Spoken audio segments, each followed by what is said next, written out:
ICE agents shoot and injure a woman in Chicago's Brighton Park neighborhood. The Department of Homeland Security says the woman was one of several people using their vehicles to box in agents.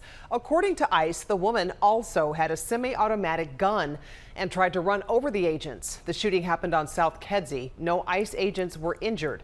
This is just one of the developments today. Governor Pritzker saying the Trump administration issued an ultimatum saying, quote, "Call up your troops or we will." The governor also says the president intends to federalize 300 members of the Illinois National Guard. For more on today's shooting, we go to Mayor Kedzie. And Mayor Homeland Security Kristi Noem now says that more agents are coming to our area. We are expecting to see more of a show of force of federal agents here, either today or in coming days. Now, just about an hour ago, we saw federal agents leave this scene here in Brighton Park, and that was followed by a loud cheer erupting from those protesters who had been out here for hours following this incident here this morning. Now, as far as that incident goes, DHS tells us that their Border Patrol agents were patrolling this area here in Brighton Park when suddenly they say that they were boxed in by about 10 vehicles. At one time, they tried to get out of their vehicles, and that's when they say they felt like they were going to get run over by the protesters, and that's when DHS agents allegedly fired off their weapons, hitting one woman who we now have learned has been taken to a nearby hospital, and she is in stable condition.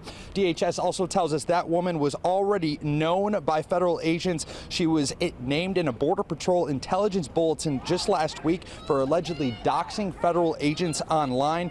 Now, people living near this scene say it's been traumatizing to see all of this unfold here. There was some tear gas that we saw deployed here at multiple points today, as well as pepper bullets to try and control that crowd. We saw Chicago police as well here on scene. They say they were here just to protect the people in this area while federal authorities handled this entire investigation. We heard from some of those protesters voicing their concerns about these federal operations.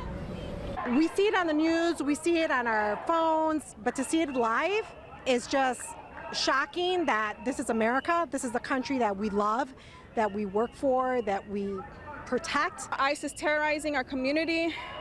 People are scared to go out. Kids are afraid to go to school. We should not be living like this.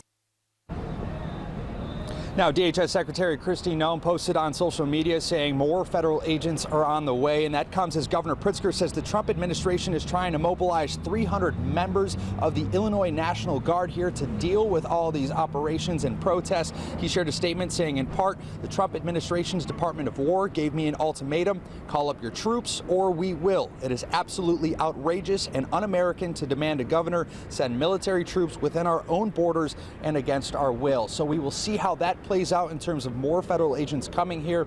Today we saw the FBI, DHS, ATF, Border Patrol all joined here, as well as Chicago police managing the scene. We did also just learn that 2 people are now in custody in connection to the ramming of the vehicles that we saw here earlier today. It is not clear if one of those 2 individuals is the woman who was shot.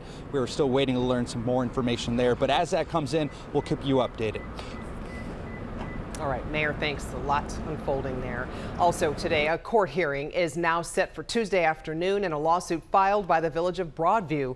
It's over fencing surrounding the federal detention center there. As the I-Team has reported, the village is suing ICE and asking for an emergency temporary restraining order. The village says there is serious public safety issues related to the fence, and it's asking for a hearing sooner than Tuesday.